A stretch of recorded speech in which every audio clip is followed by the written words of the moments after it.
Good morning! Magandang umaga mga kaibigan, Pilipinas at buong mundo. Thank you for viewing Bread of Life and Life Guide today. Maraming salamat po sa panonood ng Tinapay at Gabay ng Buhay ngayon. Kasama ang inyong life coach, William B. Kumina. Thank you for your prayers for me. The Bread of Life and Life Guide today is Romans 12:15. Rejoice with them that do rejoice, and weep with them that weep. Filipino. Makigalak kayo sa mga nagagalak at makitangis kayo sa mga tumatangis. Ilocano ngayon.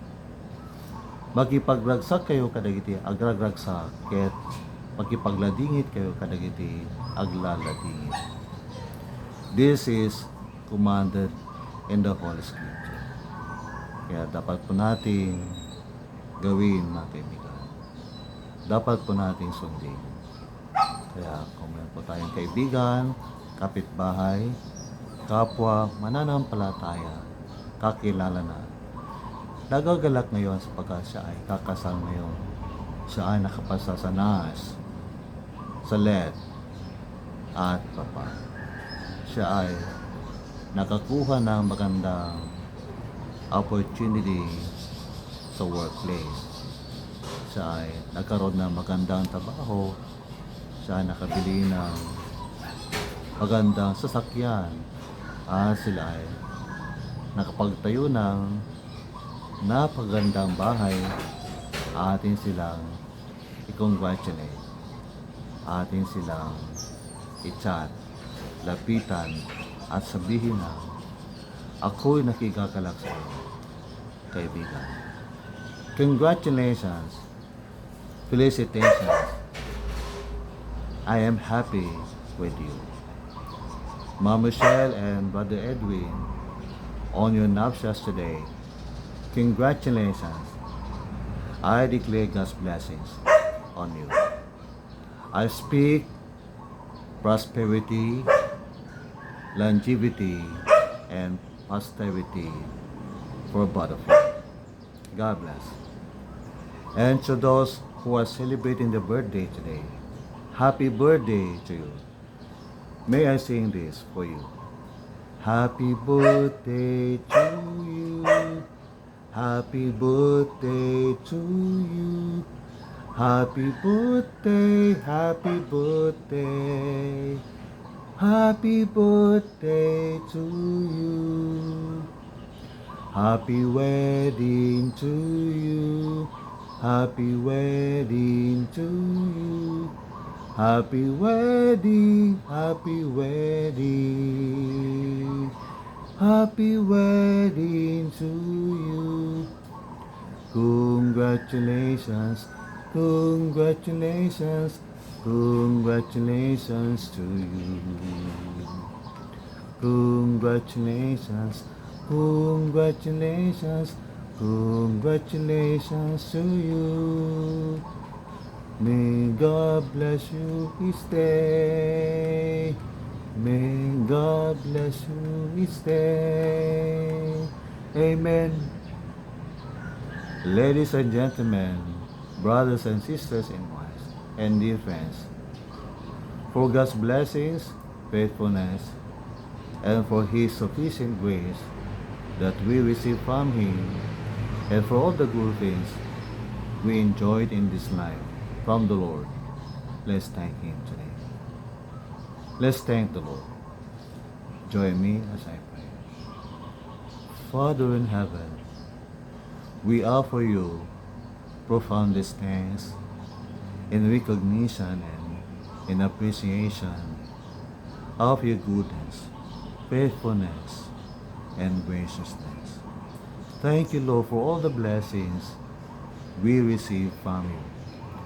Thank you for answered prayers, and thank you also, Father, for granted desires. Thank you, Lord, for you never left us and you never forsook us. In all seasons of our lives, you were with us. You helped us.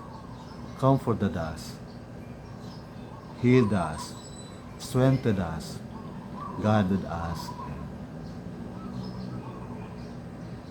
You were always with us in times of need. Thank you, Lord, for providing all our needs, spiritually, physically, emotionally, materially, financially, and familially.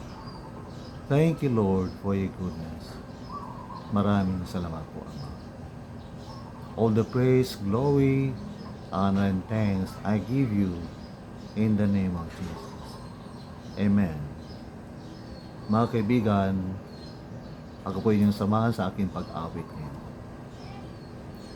Napakabuti mo sa akin, napakabuti mo sa akin, napakabuti mo sa akin, oh Jesus.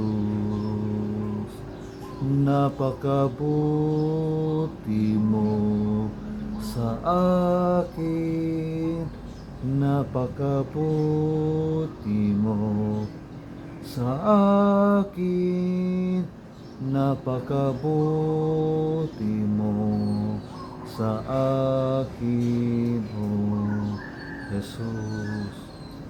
Napakabuti mo sa amin, oh Jesus.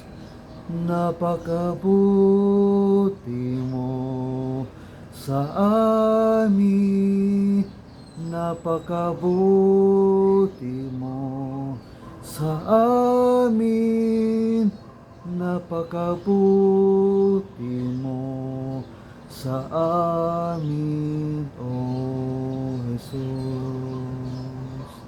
Napakabuti mo sa amin, oh Jesus.